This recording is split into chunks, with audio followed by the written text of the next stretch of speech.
आज music industry का एक और युग खत्म हो गया, पर उस सुरीली आवाज की यादें आज भी हर दिल में गूंज रही हैं। दोस्तों, कल्पना कीजिए, एक छोटे से गांव की सुरीली मिट्टी से निकली वो आवाज जो पूरे भारत को गुनगुनाती है और देश की आत्मा को छू लेती है। जी हाँ, हम बात कर रहे हैं आशा भोसले की जिंदगी की, जो भारत की संगीतिक विरासत का प्रतीक है। आशा भोसले का जन्म 8 सितंबर 1933 को ब्रिटिश इंडिया के सांगली स्टेट के छोटे से गांव गोवर में हुआ था। उनका पूरा नाम अशालता दीनानाथ मंगेशकर था। वो एक संगीतिक परिवार में पैदा हुई, जहां उनके पिता पंडित दीनानाथ मंगेशकर मराठी थिएटर के प्रसिद्ध अभिनेता और शास्त्रीय गायक थे, जो ग्वालियर घराना से जुड़े थे। उनकी मां शेवंती गुजराती परिवार से थीं। आशा अपनी 3 बहनों में से एक थी।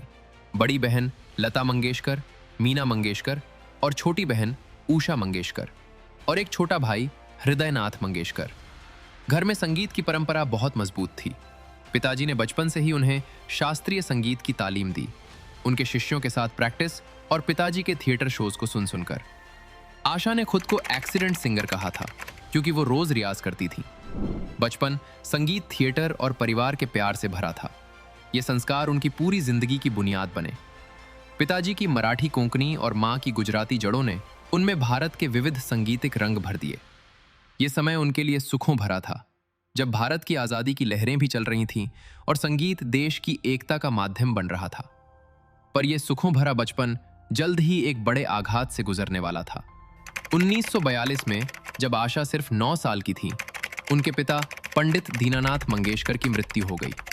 ये परिवार के लिए बड़ा आघात था। फाइनेंशियल क्राइसिस ने उन्हें पुणे से कोल्हापुर होते हुए मुंबई शिफ्ट करने पर मजबूर कर दिया। परिवार को सपोर्ट करने के लिए बड़ी बहन लता और आशा ने फिल्मों में एक्टिंग और सिंगिंग शुरू कर दिया। आशा ने बचपन से ही पिताजी के संगीत को अपना सहारा बनाया। 1943 में उन्होंने अपना पहला प्रोफेशनल मराठी फिल्म सॉन्ग चला चला नव बाला माझा बाल के लिए रिकॉर्ड किया, कंपोजर दत्ता दबजेकर के साथ। ये उनकी पहली छोटी सी जीत थी। परिवार मुंबई के छोटे फ्लैट में रहता था और हर रोज ऑडिशंस और रिकॉर्डिंग्स के लिए स्ट्रगल कर रहा था। आशा ने पिताजी के डिसिप्लिन्स और बहन लता से म्यूजिक सीखा। यह समय उनके लिए बहुत मुश्किल था, लेकिन संगीत ने उन्हें कभी नहीं छोड़ा। मुंबई की फिल्मी दुनिया में एंट्री के लिए उन्हें लो बजट फिल्म्स में काम करना पड़ा। उनका यह संघर्ष भारत की उस जनरेशन की औरतों की कहानी था, जो घर और करियर दोनों संभाल रही थी। इस संघर्ष के बाद आशा ने अपना पहला कदम हिंदी फिल्मी दुनिया में रखा। यह उनके लिए एक नई शुरुआत का समय था, जहां सपने और मेहनत मिल रहे थे। 1948 में आशा ने हिंदी फिल्म डेब्यू किया। सावन आया चुनारिया फिल्म के लिए 3 गाने गाए।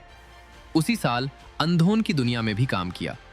1949 में उनका पहला सोलो हिंदी सॉन्ग रात की रानी के लिए था।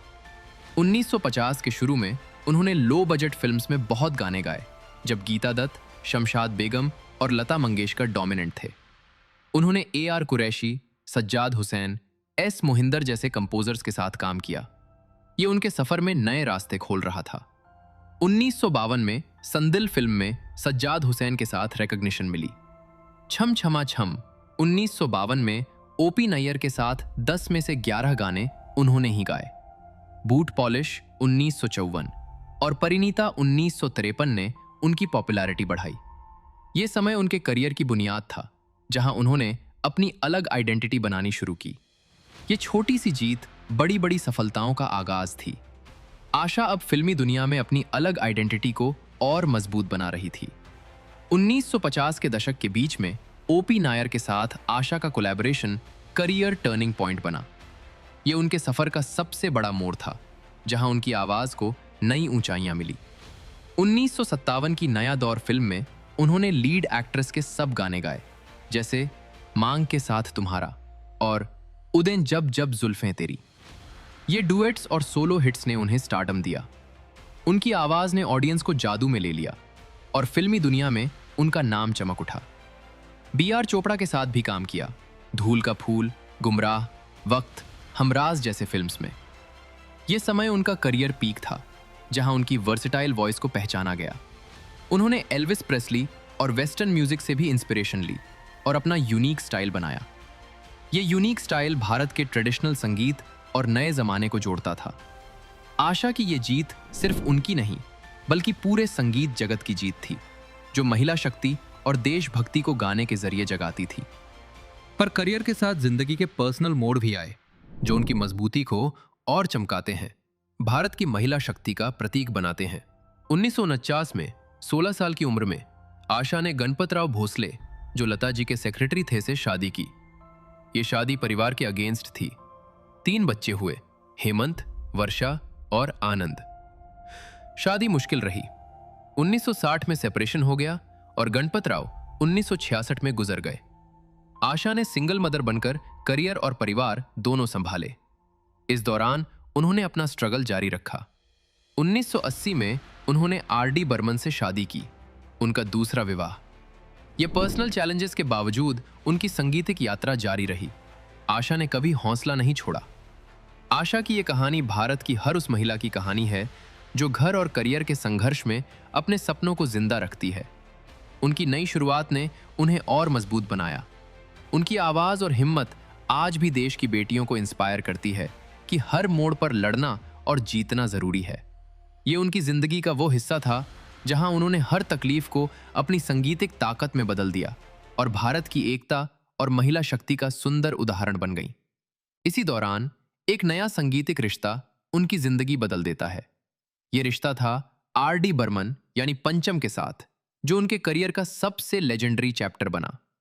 1966 से आर.डी. बर्मन पंचम के साथ आशा का कोलैबोरेशन लेजेंडरी बना। उनका ये जोड़ा भारत की फिल्मी संगीत को नई दिशा देने वाला था और उनकी आवाज को मॉडर्न जमाने का राजा बना देता था। तीसरी मंजिल में आजा आजा कारवां में, पिया तू अब तो आजा, हरे रामा हरे कृष्णा में, दम मारो दम डॉन में, ये मेरा दिल जैसे हिट्स ने उन्हें कैबरे और मॉडर्न बीट्स की रानी बना दिया। ये गाने पूरे देश में धमाका कर देते थे। ये हिट्स उनकी वर्सेटैलिटी को चमका देते थे और ऑडियंस को दीवाना बना देते थे। उन्होंने खयाम के साथ उमराव जान 1981 के गजल्स भी गाए। ये वर्सेटैलिटी उनकी स्ट्रेंथ थी। 1980 में शादी के बाद भी बंगाली और हिंदी गाने साथ गाए। उनकी ये पार्टनरशिप भारत के संगीत को नए रंग दिए और महिला शक्ति को मॉडर्न बीट्स में जगाया। उनकी आवाज ने देश को एकजुट किया और हर दिल को छुआ। ये जमाना उनके करियर का सबसे चमकता हिस्सा था, जहां उन्होंने ट्रेडिशनल और मॉडर्न को मिलाकर एक नया इतिहास रचा। आशा की ये जीत पूरे भारत के लिए इंस्पिरेशनल थी, जो संगीत के जरिए महिला शक्ति और देशभक्ति को गाती थी। उनका ये जादू आज भी हर नई जनरेशन को इंस्पायर करता है। ये हिट्स सिर्फ शुरुआत थी उनके अनंत स्वर की, जो आगे चलकर इतिहास बन जाएगा। आशा की आवाज अब भारत के हर कोने तक पहुंच चुकी थी। आशा भोसले ने 12,000 से ज्यादा गाने 20 से अधिक भाषाओं में गाए और 2011 में गिनेस वर्ल्ड रिकॉर्ड के लिए चुने गए। उन्होंने 7 फिल्म फेयर अवार्ड्स जीते, 2 नेशनल फिल्म अवार्ड्स, उमराव जान 1981 और इजाजत 1986 के लिए, दादा साहेब फाल्के अवार्ड 2000 और पद्म विभूषण 2008 जैसे सम्मान उनके नाम हुए। उन्होंने इलियाराजा, ए.आर. रहमान और इंटरनेशनल आर्टिस्ट्स के साथ काम किया। 2013 में उन्होंने माय फिल्म में एक्टिंग भी की, यूट्यूब चैनल लॉन्च किया और कोविड के समय में देशभक्ति गीत जायतू भारतम गाया। पर 12 अप्रैल 2026 को 92 साल की उम्र में मुंबई में उनका देहांत हो गया। उनकी लेगेसी भारत की संगीतिक एकता और महिला शक्ति का प्रतीक है। उनकी आवाज आज भी हर दिल में गूंजती है और हर नई पीढ़ी को इंस्पायर करती रहेगी।